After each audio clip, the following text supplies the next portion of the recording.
And do you guys have mock exams too before the actual national exam? We have our tests always respect the national exam. What does this mean? The structure is exactly the same. Of course, the example I know better is my subject, Portuguese, and the type of questions, the groups, the structure, everything is exactly the same as the national exam. So when a student does the national exam, it's just another test because he is already used to those scores, that structure, everything. And the national exam, do you know if, I'm assuming it's the same one that's going to be given whether you go to public school, Yes, private? Same thing. How about international?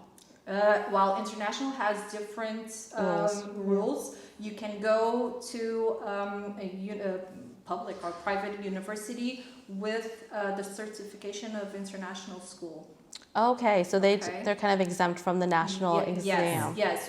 At least that is the rules. That was the rules that I knew. I don't know if something is different right now. Okay. But yes. Let's say they got back their test results and it was a good grade for both the 11th and 12th grade. How does the admission into colleges work now? So once they get their test results, what's the next step? After they have the test results, they have to require a certificate that our administration service they will give it to him, and then all the process is online.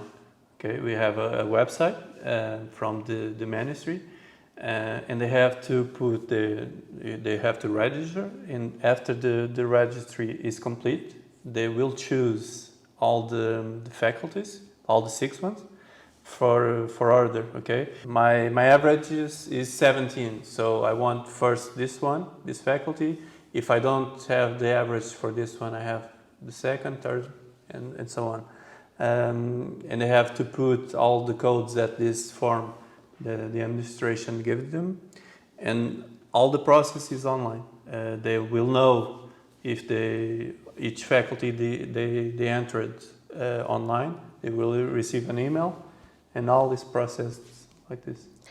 So in case you were, just to clarify, the faculty is more like the the majors, right? So if you wanted to go into a certain field subject, I'm assuming, like whether it's math, science, same thing. Mm-hmm. Okay. Yeah, we call the university is the campus, as we say. And then the faculties, we have the science faculty, the sports faculty, and it all can be in the same university. Right. Okay. So they apply everything online, and from there they have their 6 universities that they chose from. All their national exams have already been submitted along online, with that. Yeah. And then when do they usually find out? If they get normally the first or second week of September. September, yes. Oh, September. But when does school start? October. Yeah. Oh, October. Okay, so there are schools that begin before, but yeah, and sometimes students have like a week to decide. Yeah. Oh. To rent a house, to move. Yeah. Yes. And this is the first period of admissions, and then we have the second period of admissions to the students that did the exams in the second period, and this one will enter the faculty later, normally in the beginning of October. Sorry, I missed that last part. There's another, are you talking about the exam for the 12th grade, or what's the second part of the exam? We were explaining before that if you're not, if you're not comfortable with the score in the first period, you'll go to the second period. You will repeat the exam. But if you repeat the exam, you can't be admitted in September. Yeah. Oh, because you won't get your test results back. That's right. These test results will only arrive in the beginning of August. And for example, when we were looking at the medical school before, I noticed that in the second period, with the second period exams, there were only 4 students admitted. Wow. Yes. Yeah. And how many spots were? They are less in the second admission. There are universities that don't have Yeah. spots in the second period. Wow. Yeah, they are all complete in the first, Yeah. and the second admission period is shorter. Of course, it depends. There are areas that don't have lots of candidates, so sometimes there are lots of spots in the second period, but those popular courses don't have lots of spots in the second period. Okay, so let's go back. Let's say you are, I don't know, you had a score of 16 or 17, right? And you want to apply to Nava. I'm just going to throw Nava because that's all I know right now. So you want to apply there. You know the last year, the average was 18.45 for the medical field. And you're thinking now, after receiving your first exam, should I retake this or not? You can retake it, and that doesn't mean that you aren't admitted in the first period. If you're admitted in the first period, okay. But the chances of you being admitted is well, you see, the average of the year before means that the last admitted student had that score. It doesn't mean that it's going to be the same the following year. The year that we were looking at, it was 1845. That means that the last admitted student had 1845.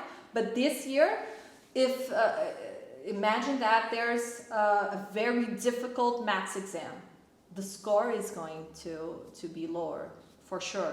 So maybe the average will also be lower. So would you recommend someone that scored 16 or 17 apply for the first round, or would you recommend? They can apply for both. That's all right. They can. There are two separated processes. They can apply to the first for the first phase, and they can take the second exam. They can do both. Yeah. So you can still apply to that university and still retake the exam. Yeah. Now, if you scored lower in the second exam, it doesn't fall true. No problem. No problem. It's always the best score that counts. Okay, that's a good option. And then they can apply to the second period with the best of the grades. Okay, so let's just say they got accepted there, and now they only have a week to then move. Do you find that most people will commute living here down there, or will they tend to live on campus? Is that an option? I don't know. Yes. There are lots of options. Of course, what we have been noticing is that families that are sure that their daughter or son will go to Coimbra, they will begin to look for a house in June, July. So they will begin the process before. If they're not sure, of course, they will wait. But there are rentals in campus also. And we do have lots of families, not only students, actually families that work in Lisbon and commute every day. Some use their own car, some carpool, right? And bus, because every hour we have a bus going from Caldas to Lisbon, Lisbon to Caldas. Right.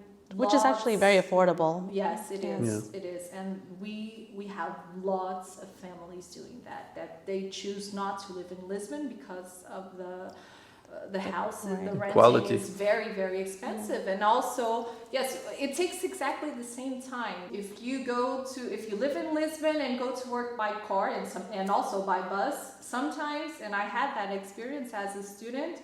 Sometimes it would take me exactly the same time that I would take to come from Caldas to Lisbon. Right, because all the traffic yes. all the smaller roads. I won't drive in Lisbon, so that will never be a problem for me. I did have both experience. I lived in Lisbon and then I did commute. So. Okay. And the cost of college, I know you guys probably haven't looked in a little while, but would you say, do you know, like on average, how much the public or private college usually cost here? Public, it's an annual fee, and the last time, but I don't really know if it's the same thing. The last time I looked at it, it was around 850 or something annual. Private schools have lots of different tuitions. monthly tuitions. But I do know there are scholarships for students that have a good average, and they can remain with that scholarship if they do maintain that average score in university. I know that Católica, that is also very private university that is very popular. I know that they do that. So is that mostly for private schools that they offer the scholarships? Yes, Not so much for the public? No, the public also offers. Okay. Yes. Oh, that's good to know. Yeah. And just to let you guys know, in case you weren't aware, college here is only 3 years, and then you have the option to continue to your 4th year if you want to get your master's degree. And do you know if you want to go into the medical field and want to become a doctor, how long that usually is? 5 plus 2. Yeah. So 7 years total of At least. college. No, and then if you want to go to the specialty, 1 or 2 more. Okay. Yeah. And do they have to do residency too and all? Yes. Oh, okay. Yeah, medical It's school very is. demanding. Yes. Okay. And do you know, if you were to get your medical degree here in Portugal and then go through residency and everything, are you able to work in other EU countries with that degree? Yes, you are. Even if you're a nurse, it's the same thing. We have some friends that have worked in England, for example. Oh, okay. So it is recognized. Okay. Yeah, most of the courses in the Portuguese universities are well recognized in European Union. Okay, that's good to know. Because I know if you were to get a medical degree in the United States, you wouldn't be able to really use that here. So it's good to know that you're able to have options outside of Portugal in case you wanted to. Yes. Okay, so let's say someone finished their degrees here, their secondary school, completed their national exam, but want to study abroad, whether it's in the EU area or in the States or in Asia or whatever. How does that process usually work? We have students that chose to go to universities abroad. We have students in Canada, United States, UK, Spain, Sweden also, yes. Of course, the national exams here aren't used to be admitted because they're only for Portuguese universities. So usually they have to do an English test. Of course, not always, but we have that experience that students had to do English exams. Then they have specific tests to enter those universities. And the average that they have here, they also look at that, and recommendation letters. We have lots of students that ask for recommendation letters from teachers here at school. So let's say back in the States, they require SATs. I don't really know what they require now, but let's just say SATs when I was back in the States, when I was growing up. So SATs was a big thing. Do you guys help for those exams, or is that something that they have to outsource and find a place here that offers that test? They will have to do that because we're not prepared. We don't think we are prepared to help them in that area. Okay, that makes sense. I do have a question about the English. So since they had to learn English pretty well, I mean, I know my youngest ones are already learning English, but starting like the 10th, 11th, 12th grade, they're learning English more on an intensive scale. Is that correct, or were they already learning? No, it's actually here at Colegio we have English beginning in preschool. Right. And it is more intensive beginning in grade 3. Oh, okay. Why? Because in public schools it's mandatory to begin in grade 3. Oh, okay. Okay, so they will gradually have more intensive English. So we have English until grade 11, and there are lots of students here from Caldas that are attending language schools. So they attend extra English outside school. Oh, okay, that's nice to know. And then, of course, we noticed that their relationship with new international students has been a boost for them, because they like to receive new students, and they make an effort to speak in English. It's funny that you say that because last year there was an older girl. I don't know. She was probably like 12, 13. She knew all of my kids' names. She would have conversations all the time. And I'm like, do you know her? Because she kind of seems older than your age. She's like, yeah, that's so-and-so. She always talks to us. I'm like, oh, well, that's great. So it's good that... Yeah. They like to practice. Yeah. Yeah, I think it's really very, very good because, well, I feel that, and I have my son here that's going to grade 5, and I already told him you have to speak in English with your new colleagues because I think it's very positive, and so they will learn Portuguese with Portuguese students, but our Portuguese students will have a boost in English. Yeah, I think so. It's beneficial nice for everybody. Yeah. And then when is a third language introduced? Grade 7. Okay. Okay, so they will have to choose between Spanish and French. Okay. Here at school, we have those options. Okay, that's awesome. I appreciate your time. I know you guys are prepping for the school year, and you guys are painting and all that. Looks super exciting, and it's so nice because the kids actually have the next 2 weeks off until school starts again. So the school sounds completely different than normal. Yes, very quiet. Yes. You're welcome. Thank you very much. Yeah. One more Thanks time. for the invitation. Yeah. Of course. And if there's any question, please feel free to ask, and we can help you out. Okay, Okay. perfect. All right, thanks so much, and I'll catch you next time. Ciao.